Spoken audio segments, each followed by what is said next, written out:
উদ্বোধনের পর 1 বছর পার, কিন্তু যাত্রী পরিষেবায় সেভাবে দাগ কাটতেই পারেনি জোকা তারাতলা মেট্রো পরিষেবা। দৈনিক যাত্রী সংখ্যা হাজারের কম। অধিকাংশ বেহালাবাসী কখনো এই মেট্রোয় চাপেননি। ইনি সায়ন্তন ভট্টাচার্য, বেহালার বাসিন্দা। তার দাবি 1 বছর ধরে মেট্রো চলছে, কিন্তু মেট্রো সেভাবে তার চোখেই পড়েনি। হ্যাঁ, 1-2বার দেখেছি, চলছে, গেছে মেট্রোটা উপর দিয়ে, এটাই। কিন্তু মানে আখেরে এখন অব্দি কোনো লাভ হয়নি। বেহালার বাসিন্দা সঞ্জয় মজুমদার, তিনি বলছেন তার বাড়ির ছাদ থেকেই মেট্রোর যাত্রী সংখ্যা গোনা যায়। আমি আমার বাড়ির ছাদে যখন দাঁড়িয়ে থাকি, মেট্রোটা যায়, চোখের সামনে দিয়ে দেখি, মানে আমি এক একদিন গুনি 12 জন, 11 জন, 10 জন, তাও বলছি এটা একদম অফিস আওয়ার্সে। দুপুরবেলায় দেখলে তো আরো খারাপ লাগে। এক যুগ পর অনেক কাঠখড় পুড়িয়ে গত বছরের 30শে জানুয়ারি জোকা তারাতলা মেট্রো রুটের উদ্বোধন করেন রেলমন্ত্রী অশ্বিনী বৈষ্ণব। 1 বছরের মধ্যে এই রুটে পরিষেবা কার্যত মুখ থুবড়ে পড়েছে। মেট্রো সূত্রে খবর, লাভ তো দূরের কথা, ক্ষতি সামাল দিতে হিমশিম খেতে হচ্ছে। কিন্তু কেন এই হাল? প্রথমত, 7 সকালে মেট্রো পরিষেবা চালু হয় না। সন্ধে হতেই বন্ধ হয়ে যায় সেই পরিষেবা।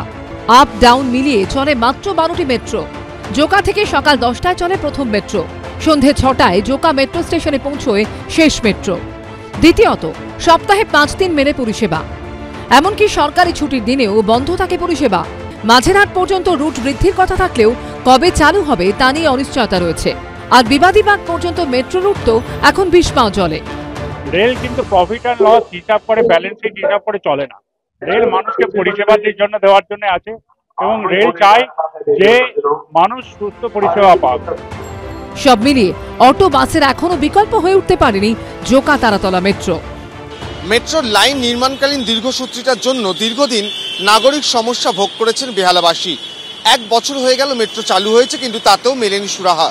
এরপর মেট্রো সম্প্রসারণ হয়ে এই রুট মানুষের জন্য কিছুটা সুবিধার হবে, এই প্রত্যাশাতেই রয়েছেন বেহালাবাসী। ক্যামেরার সুবীর রায়ের সঙ্গে অরিত্রিক ভট্টাচার্য, এবিপি আনন্দ, কলকাতা। আরে চাটা দে ভাই, আমার একটা চা দেন। কি হলো আমারটা?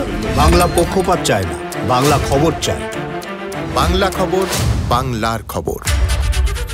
সত্য অন্তহীন, সত্যের খোঁজও তাই, সত্য সন্ধানে তাই আমরা অক্লান্ত, অকুতভয়। এবিপি আনন্দ নতুন ভাবনার প্রতীক, যা মনে মুক্ত, তথ্যে যুক্ত এবং যাবতীয় সীমানার বাঁধন থেকে মুক্ত। সীমা না শব্দটির মধ্যে লুকিয়ে আছে মানা শব্দটি, যেন চোখ রাঙানি এক অদৃশ্য বেড়াজাল, যা আটকে রাখে আমাদের এক ছোট্ট গণ্ডির মধ্যে। একমাত্র সঠিক খবরই গড়ে তুলবে এক মুক্ত সমাজ। সেই জগৎ গড়ার লক্ষ্যে কোনো সীমানার ঠুকুটি আমরা মানব না। এবিপি আনন্দ এগিয়ে থাকে, এগিয়ে রাখে।